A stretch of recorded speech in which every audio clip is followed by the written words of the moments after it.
Hey everyone, welcome to my channel. My name is Vanessa and you are watching the Exploring Oracle, or the Exploracle for short. If you're new here, what I usually do on this channel is I show you a deck from my personal collection and we talk about it. I show you all of the cards, the guidebook, what the card stock feels like, and at the end we usually choose a card to read so that you can have a sense of how the guidebook reads like. I have timestamps on all of those sections, so if you're just interested in a particular part, please feel free to just click on that section. Today we will be taking a look at this oracle deck called the Prairie Majesty Oracle, Explore Your Sovereign Nature by Kara Simons, I think, and illustrated by Amy Putney Koenig. So this is, I believe, the indie version of this deck, but this is already available as a mass market deck from Hay House. So it says this 48 card deck uses the prairie as a mirror for how to embrace personal power, authenticity, and freedom as one aspect of the harmonious whole.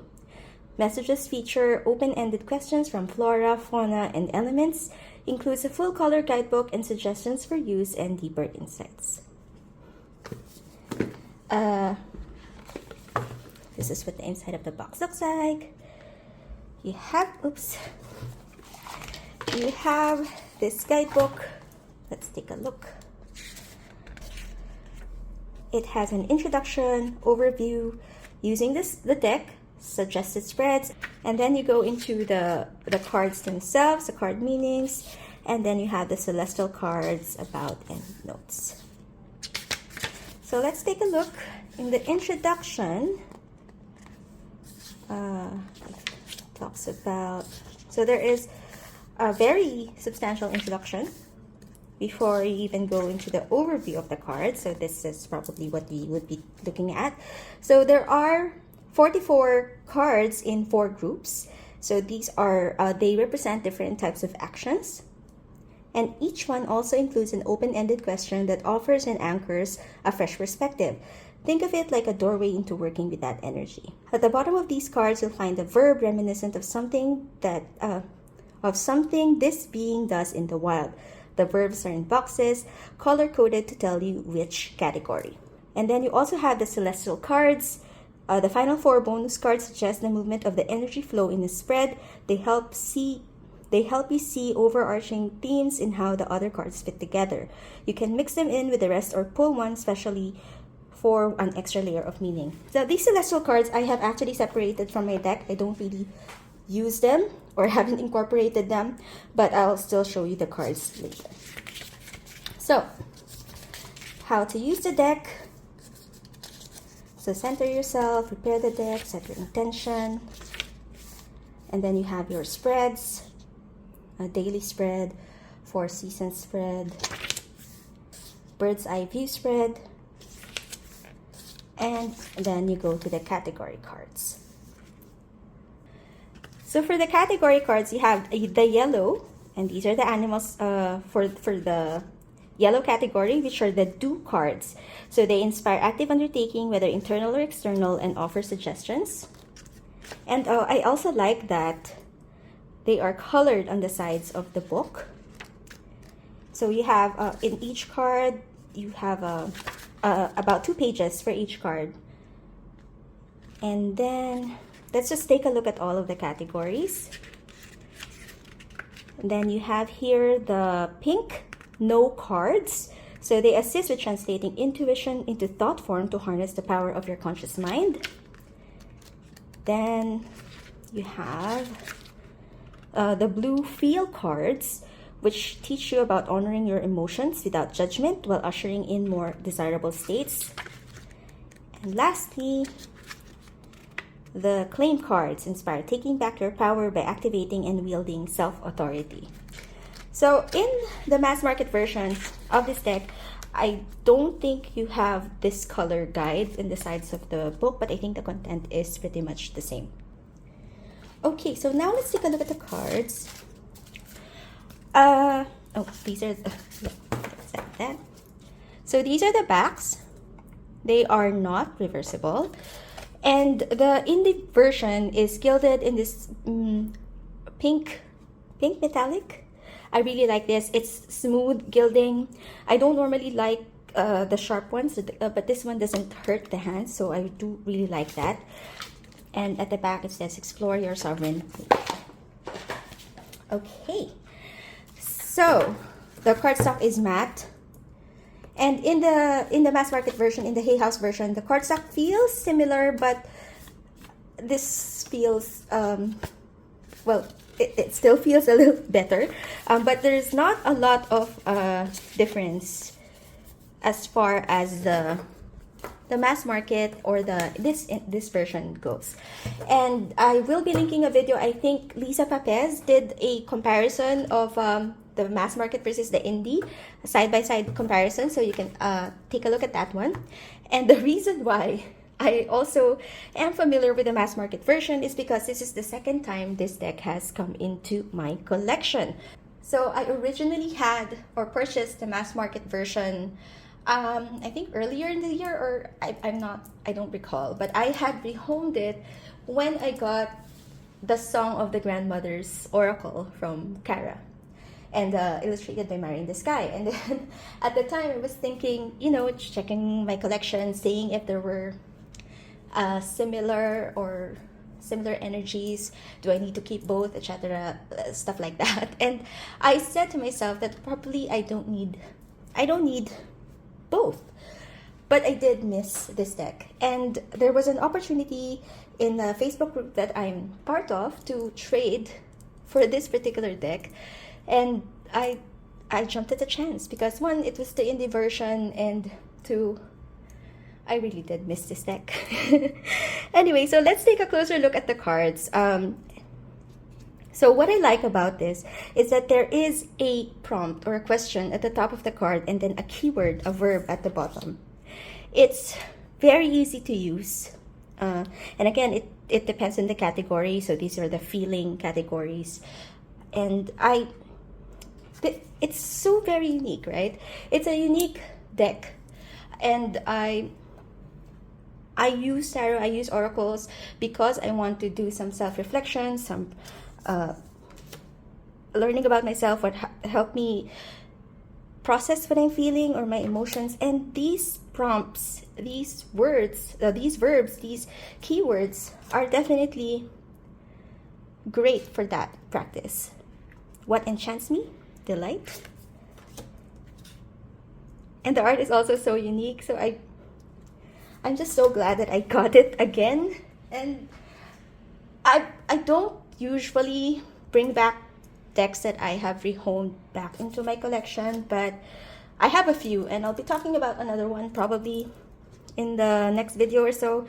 But this one is the one that I'm just most excited for. And you know, I think that's really why it's so good to have to be part of like Facebook, to be part of like tarot swap trades or secondary marketplace, because you don't always have to pay full price. Sometimes you don't even have to pay anything at all, because you can just trade for a deck that you are interested in. And that's why I also actively rehome my decks that don't resonate with me, because this one doesn't resonate with the original owner anymore, but I absolutely love it. So yeah.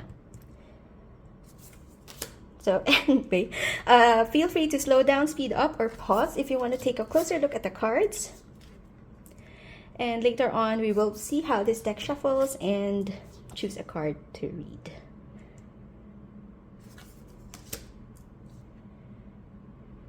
How can I safeguard what is sacred to me? What role is mothering energy playing in my life?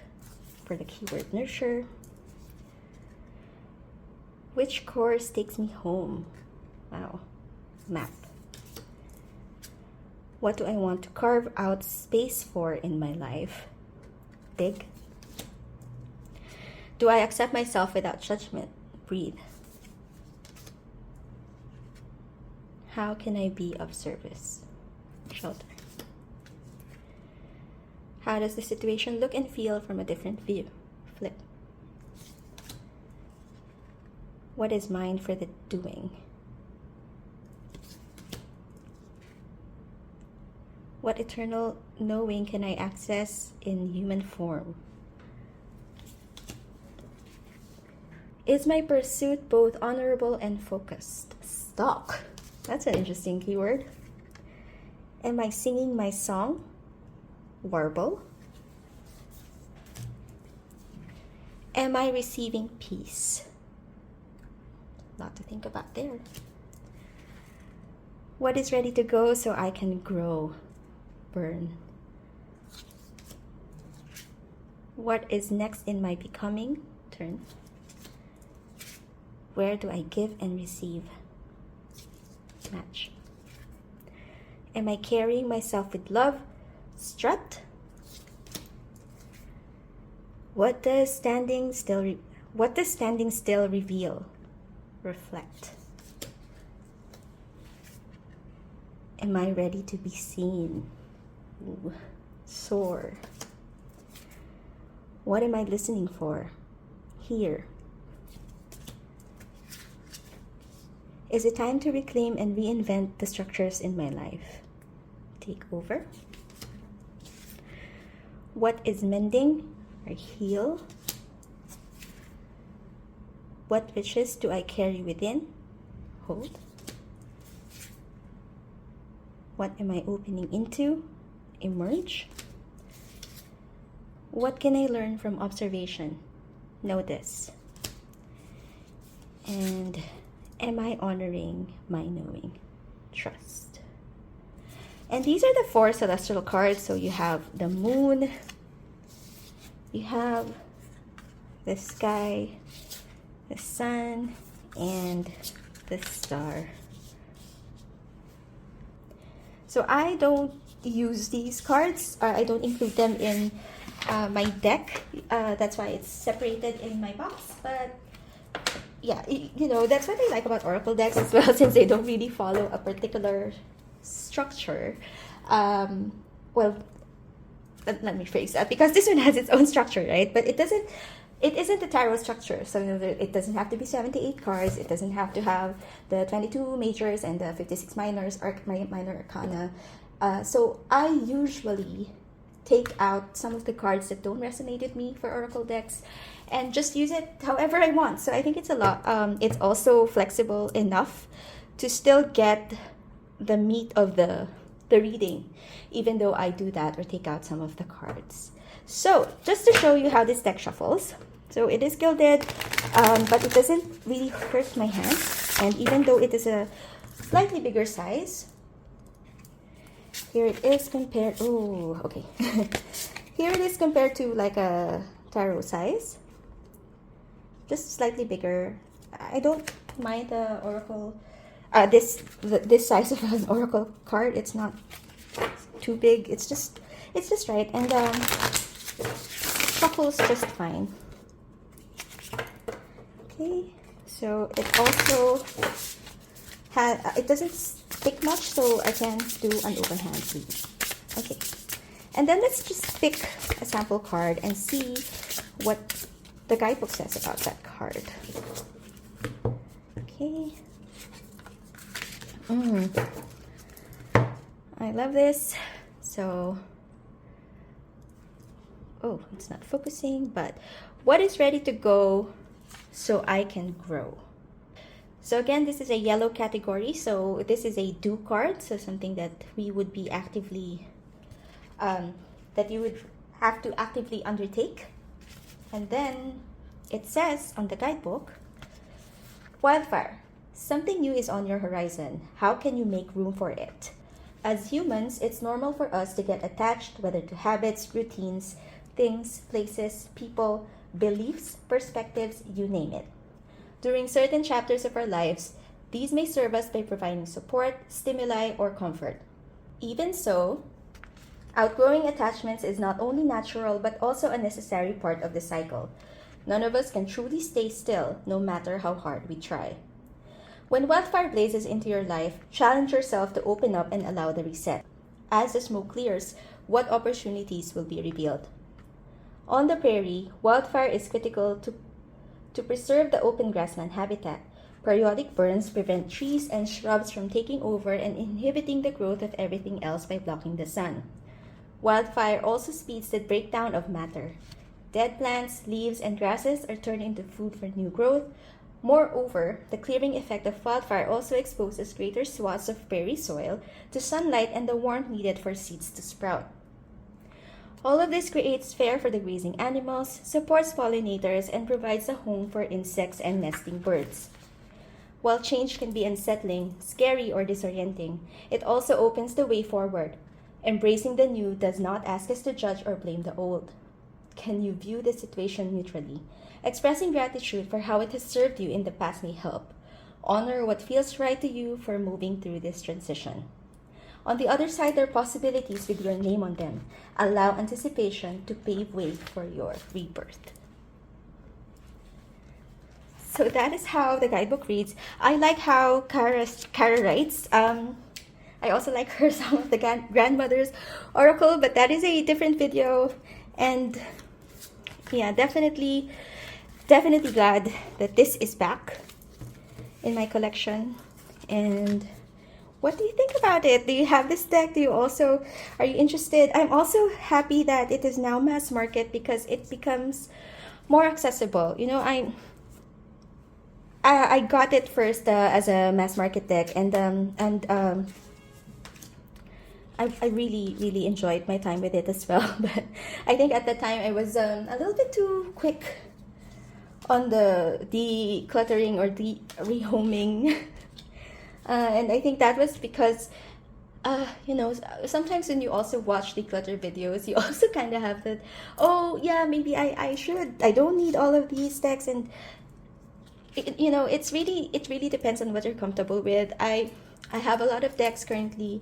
There are some that I don't really use as much or haven't used at all the past year, but I'm okay with having them stay because I do feel like I will be using them in the future and I don't want to miss them. I don't want to have to repurchase some decks that I've let go. But yeah, this is an exception and I'm glad just that I have it again. And it's so pretty, right? Excuse me. Yeah, so what do you think of this deck? Let me know. I hope you find this video helpful, and don't forget to click on the like button and do consider subscribing to my channel. See you again next time. Bye!